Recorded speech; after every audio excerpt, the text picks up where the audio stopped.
আপনারা দ্রুত কিভাবে রিডিং পড়বেন এই ক্লাসের সাহায্যে আপনারা শিখে নিতে পারবেন এবং কোথায় গুণনা হবে এই গুণনাগুলির বিষয় এখানে দেখেন পবিত্র কোরআনের গুণনা 7টি।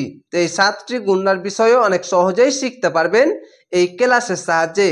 তো অবশ্যই শুরু থেকে শেষ পর্যন্ত ভিডিওটি দেখবেন, তাহলেই সঠিকভাবে পবিত্র কোরআন শিখে নিতে পারবেন। ওয়াজকুরু পেশের পাশে ওয়াসাকিন এক আলিফ টেনে পড়বেন। ওয়া জাল যাবার ওয়াজ, কাপ পেশ কু, র পেশ রু, ওয়াজকুরু। নি'মাতাল আইনটিকে মোটা করে গলা চিপে পড়বেন। নুন আইন জের নি, মিম যাবার মা, তাল আম যাবার তাল, নি'মাতাল লহি খার জবরে এক আলিফ টেনে পড়বেন। আল্লাহ লেখা থাকলে ডান পাশের অক্ষরটি দেখবেন, ওপরে জাবার বা পেশ থাকলে আল্লাহ লেখাটি মোটা করা হবে। লাম খাজা ল এ মোটা করা হবে লহি। আলাইকুম আইনটিকে মোটা করে গলা চিপে পড়বেন। আইন যাবার আ, লাম ইয়া লাই, আলাই কাপ মি পেশ কুম, আলাইকুম। ওয়া ওয়া যাবার ওয়া, মিসা যাবারের পাশে খালি আলিফ এক আলিফ টেনে পড়বেন। জেরের পাশে ইয়া সাকিন এক আলিফ টেনে পড়বেন। মিম ইয়া জের মি, সা আলিফ যাবার সা, মিসা। কহুল কব যাবার ক, হা লাম পেশ হুল, কহুল। লাজি জেরের পাশে ইয়া সাকিন এক আলিফ টেনে পড়বেন। লাম যাবার লা, জাল ইয়া জি, লাজি। ওয়া যাবারের পাশে খালি আলিফ এক আলিফ টেনে পড়বেন। ওয়া আলিফ যাবার ওয়া। একটি বিষয় খেয়াল রাখবেন, ওয়া আলিফ এই আলিফকে না ধরলেও হবে, শুধু ওয়া যাবার ওয়া আর এই খালি আলিফের জন্য এক আলিফ টেনে পড়বেন। ওয়া তা আপনাদেরকে অনেক সহজে শেখার জন্য ওয়া আলিফ যাবার ওয়া এভাবে আপনারা মনে রাখতে পারবেন, তার জন্য আমি এভাবে পড়িয়ে দিচ্ছি।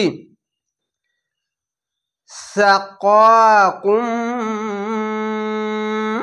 এখানে গুণনা হচ্ছে মিম সাকিনের পাশে বা আছে, এটা হচ্ছে ইকফা মিম সাকিন গুণনা। অনেক সহজেই দেখবেন, এখানে দেখেন ইকফা মিম সাকিন গুণনা, মিম সাকিনের পাশে বা আছে তার জন্য এখানে ইকফা মিম সাকিন গুণনা হচ্ছে। এখানে দেখেন ওরকম ভাবে আছে, তো অনেক সহজেই শিখতে পারছেন। এই যে দেখেন মিম সাকিনের পাশে বা, তার জন্য কিভাবে হবে ওয়াসাকাকুম এইভাবে গুণনাটি হবে কুম। তো এই গুণনার বিষয়টি অনেক সহজেই বুঝতে পারলেন। বিহি চিকন চিহ্ন মাদ্দা আরজি 3 আলিফ টেনে পড়বেন। লামের জায়গায় থামতে হবে না, মিলিয়ে পড়তে হবে। ইজ হামজা জালজের ইজ আলিফকে হামজা পড়বেন। যদি আলিফের ওপর নিচে জেদ যাবার পেশ বা যে কোন জিনিস আসলে আলিফকে হামজা পড়বেন। কুল তুম কফ লাম পেশ কুল, তা মিম পেশ তুম, কুল তুম। সামিনা যাবারের পাশে খালি আলিফ এক আলিফ টেনে পড়বেন। আইনটিকে মোটা করে গলা চিপে পড়বেন। সিন যাবার সা, মিম আইন জের মি, সামি। নুন আলিফ যাবার না, সামিনা। ওয়া ওয়া যাবার ওয়া। আ ত ত এই যে ত আইন যাবার ত, এই ত অক্ষরটি মোটা অক্ষর আর আইনটিকে গলা চিপে মোটা করে পড়বেন। ত না যাবারের পাশে খালি আলিফ এক আলিফ টেনে পড়বেন। এখানে যা আছে থামতে হবে না, মিলিয়ে পড়তে হবে। তো কিভাবে ওয়া আ ত না এভাবে।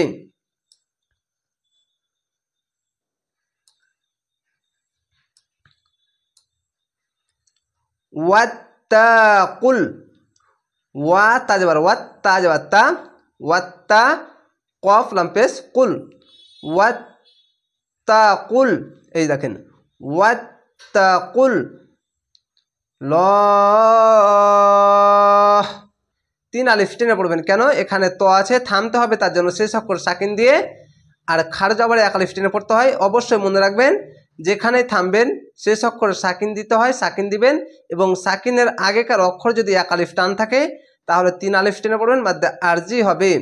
লাম খরে বা ল, হা যাবার হা, ল হা আছে থামতে গেলে ল এভাবে। এবং আল্লাহ লেখা থাকলে ডান পাশের অক্ষরটি দেখবেন উপরে পেশ বা জাবার থাকলে আল্লাহ লেখাটি মোটা করা হবে ল এভাবে। ইন্নাল এখানে ওয়াজিব গুন্না, ওয়াজিব গুন্না কেন হচ্ছে? এখানে দেখেন ওয়াজিব গুন্না কি কারণ হচ্ছে? ওয়াজিব গুন্না দুটি মিম এবং নুন, এই দুটি অক্ষরের উপরে তাসদিদ থাকলে হবে, যেরকম নুনের উপরে তাসদিদ, এখানে দেখেন নুনের উপরে তাসদিদ, তার জন্য ওয়াজিব গুন্না হচ্ছে। হামজা নুনের ইন, নুন নাম যাবা নাল, ইন্নাল ল খার যাবার এক আলিফ টেনে পড়বেন। আল্লাহ লেখা থাকলে ডান পাশের অক্ষরটি দেখবেন ওপরে যাবার বা পেশ থাকলে আল্লাহ লেখাটি মোটা করা হবে। আলিমুম এই যে দেখেন একটি ছোট্ট মিম, এটি হচ্ছে এই যে এখানে দেখেন ইকলাব গুন্না, নুন সাকিন দুই জাবা দুই জে দুই পেশ, এর ওপরে ছোট্ট একটি মিম থাকবে এবং বাম পাশে বা থাকবে। এই দেখেন ছোট্ট একটি মিম, দুই পেশের পাশে মিম, এই দেখেন দুই পেশের পাশে এই যে দেখেন দুই পেশ এবং এর ওপরেও মিম থাকবে, নুন সাকিনের ওপরে মিম থাকবে এবং এখানে বা বাম পাশে এই যে দেখেন এখানে বা বাম পাশে, তার জন্য এখানে ইকলাব গুন্না। তো কিভাবে? আইন জবর আ, লাম ইয়েজলি, আলি জের পাশে ইয়া সাকিন এক আলিফ টেনে পড়বেন, মিম দো পেশ, মুন না বলে এই মিমকে ধরবেন, মুম আলিমুম বিজাতিস, এই স্বাদের সঙ্গে মিলবে। জাবারের পাশে খালি আলিফ এক আলিফ টেনে পড়বেন, বাজের বি, জাল আলিফ জা, বিজা তা সজের তিস, বিজাতিস সুদূর। পেশের পাশে অসাকিন এক আলিফ টেনে পড়তে হয়, শেষ অক্ষর সাকিন দিলে এখানে আয়াত আছে তার জন্য শেষ অক্ষর সাকিন দিবেন, 1 2 3 তিনটি অক্ষর 3 আলিফ টেনে পড়বেন, মধ্যে আরজি হবে। তো কিভাবে? সুদূর।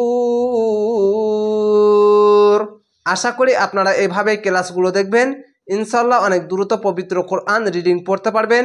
তো অবশ্যই শুরু থেকে শেষ পর্যন্ত ভিডিওগুলো দেখবেন এবং আমার সঙ্গে সঙ্গে প্র্যাকটিস করবেন, ইনশাল্লাহ অনেক দ্রুত পবিত্র কোরআন রিডিং পড়ে নিতে পারবেন। ভালো থাকেন, সুস্থ থাকেন, আসসালামু আলাইকুম।